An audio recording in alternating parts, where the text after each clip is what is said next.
So hey guys, here we have the next F16. This one is by E-flite, and I'm expecting this one to be nice. Now this is an ARF kit. Comes with pretty much nothing, I think, other than the foam and the control rods, steerable nose wheel and the landing gear, and so on. You have to add pretty much all your own parts. So this video, actually, I'm not going to be doing the building yet. That'll come in the next video, and I'll be talking about the plane and building it in the next video. We'll do that in fast motion so you can see me build it really quick. But in order to keep the videos shorter, I'll be doing that in the next video because this plane has a little bit more to it since it's an ARF with almost nothing installed. So I got to go over the parts a little more. So this is it, what it looks like. And let's go through the box here. I'm just going to put the box on my chair here. I don't know if you can see it on the camera, but maybe take and cut pieces out. See if I need a knife. Well, it should come out the front here, but these are stuck. I just got to be careful. Okay, I was careful and I popped it out. It's okay, it sticks right in, no problem. So here's the fuselage.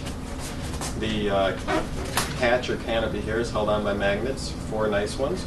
We got our battery space and our space to put our receiver, and our ESC probably would go somewhere else, but it might go back in here as well. Pieces are not held in, they're not supposed to be. You're supposed to put them in and do something with them later, I'm sure. And the bottom is stuck on. We have an opening here for the fan. I'm going to lose that. I'm just going to take both of these out because I'm going to lose them if I keep doing that and dropping them. I'm just going to put them back in the box. We have some pieces. This looks like it's for the steerable nose wheel. You probably can't see it, but it looks like the steerable nose wheel parts. And all of that is for the steerable nose wheel.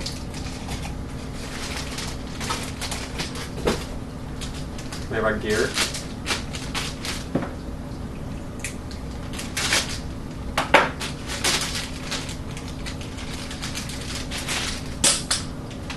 Front landing gear, back landing gear, and then the steerable nose gear.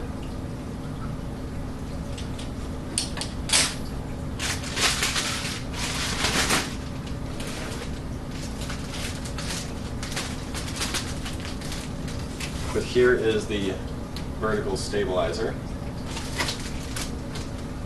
Here are, I would think these are the elevators, and yes, they have to be, the horizontal stabilizers. And the elevators are attached to this, so I don't have to add those on.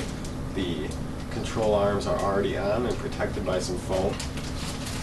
Here are my wings. They both have control arms pre-attached. Let me get control arms protected by foam. There it is. And there's my aileron. So we got our 2 wings there, and it looks like they're going to push in with these clips that, maybe those were extras, they fell out of the side there. See these holes?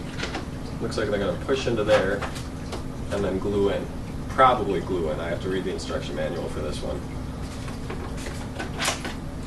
There we go.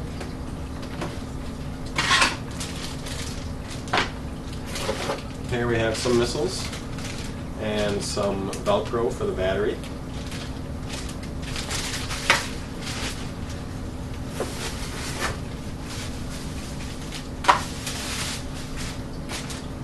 This is the foam for the underside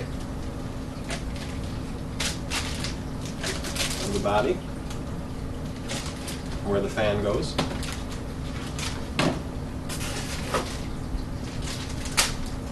Extension wires, they look like, for the ESC. To put the ESC wherever you want, just some extension wires.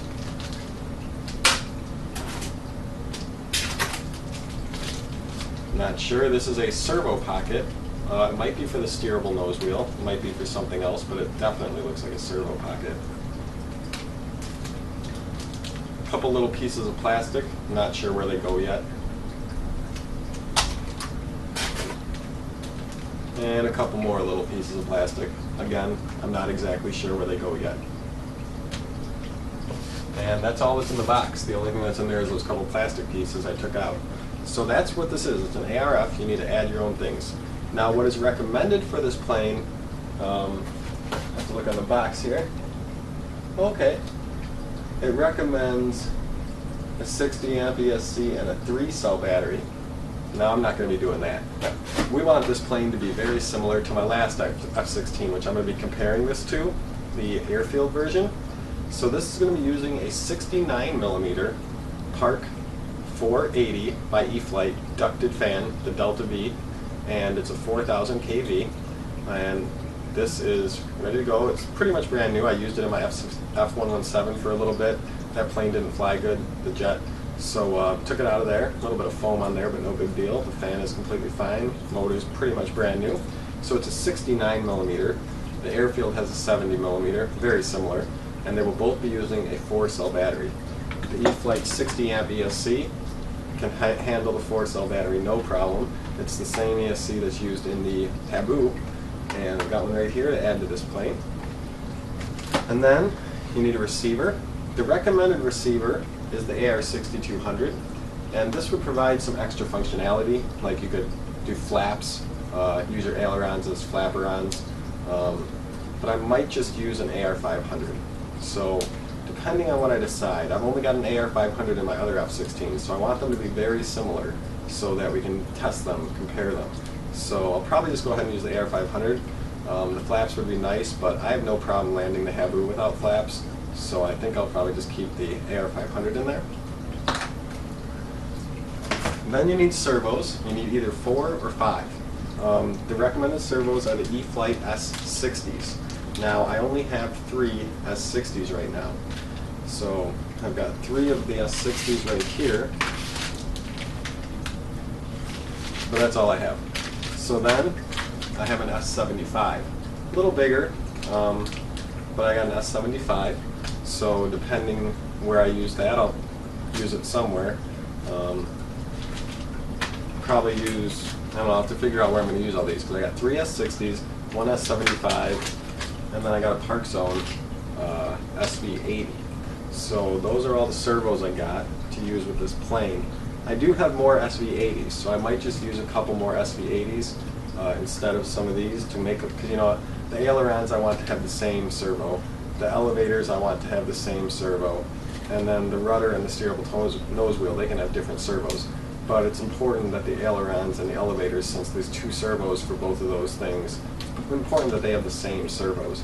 So I might use S60s for my elevators and SV80s for my ailerons, something like that, because you want them to be equal.